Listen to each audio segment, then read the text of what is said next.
तर आजच्या ब्लॉगची सुरुवात झाली संध्याकाळच्या टाइमवर. इकडे पोळ्या चालू आहेत, इकडे सलाद वगैरे कापून पूर्ण ओके वगैरे झालेली आहे. इकडे मोठ्या मोठ्या नरम नरम गरम गरम मस्त पोळ्या वगैरे चालू आहेत. आणि इकडे भाजी वगैरे तर पूर्ण ओके वगैरे झाली. संभार वगैरे मारणे बाकी होता, फक्त संभार वगैरे मारला. आणि लड्डू होते ना एका साईडला, गुलाबजामुन होते दोन साईडला, दोन ऑर्डर आहेत. सलाद वगैरे कापून तर पूर्ण बाल्टीत वगैरे पलटवलं त्यांना. तर नमस्कार मित्रांनो, मी तुमचा मित्र असेल पुन्हा स्वागत करते का नाही ब्लॉग मध्ये. मोबाईलला ब्लॉगिंग करतो, त्याची चार्जिंग खतम झाली. त्या हवाला मोबाईलला आता ब्लॉगिंग करणार आहे. माझा जुना मोबाईल आहे, तर आता यानं ब्लॉगिंग वगैरे करणार आहे. तर मग सोबतच ऑर्डर साईडवर आलो इकडे लाखांदूर फाट्यावर.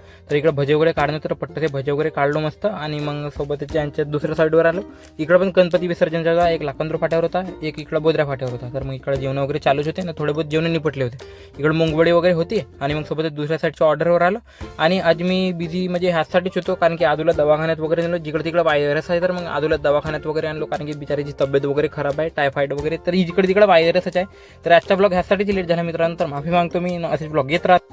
आजचा ब्लॉग कसा लागला तर नक्की सांगा. असंच ब्लॉग बघणार, फॉलो सबस्क्राईब नक्की करा. आणि ब्लॉगला रिपोस्ट करा, आणि जास्तीत जास्त शेअर करा, आणि जास्तीत जास्त सपोर्ट करा. असंच ब्लॉग बघत राहा. सर्वांना जय शिवराय.